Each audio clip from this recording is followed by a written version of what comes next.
les Alpes suisses, ou les Alpes en général, résultent de la collision entre deux continents, le continent européen au nord et le continent adriatique, ou parfois appelé africain au sud, séparés par un océan que l'on appelle la Thétis.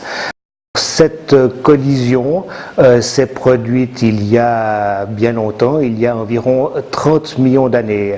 Le produit de cette collision, c'est non seulement le relief qu'il y a actuellement, mais également des structures ou une structuration interne de la chaîne de montagne qui est extrêmement intéressante à étudier. Donc les Alpes sont formées de ce qu'on appelle des nappes tectoniques, qui sont des grandes portions de la croûtes terrestres qui ont été translatées sur plusieurs dizaines, voire centaines de kilomètres. Dans les Alpes vaudoises, on a la chance d'avoir toute une série de nappes qui ont été étudiées depuis de nombreuses années, de plusieurs siècles. Ces nappes permettent de décrypter ou d'étudier les principes de formation de ces nappes tectoniques. Ça permet de faire des modèles un peu généraux sur la structure des Alpes.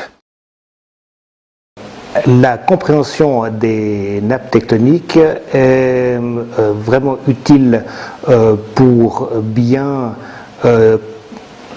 déterminer la géométrie de ces objets et partant de la structure en profondeur des nappes. C'est-à-dire qu'il y a aussi une application pratique et non seulement une application ou un intérêt scientifique, l'application pratique étant de déterminer la géométrie du sous-sol en profondeur.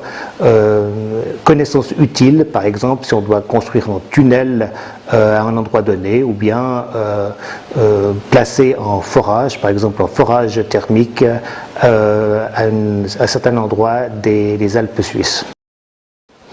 Alors les nappes helvétiques, ce qu'on appelle les nappes helvétiques, et en particulier le massif des Diablerets, est un secteur tout à fait célèbre parmi les géologues suisses et internationaux parce qu'ils permettent de voir à merveille la structure interne de ces nappes tectoniques avec de nombreux et magnifiques plis qui ornent le panorama.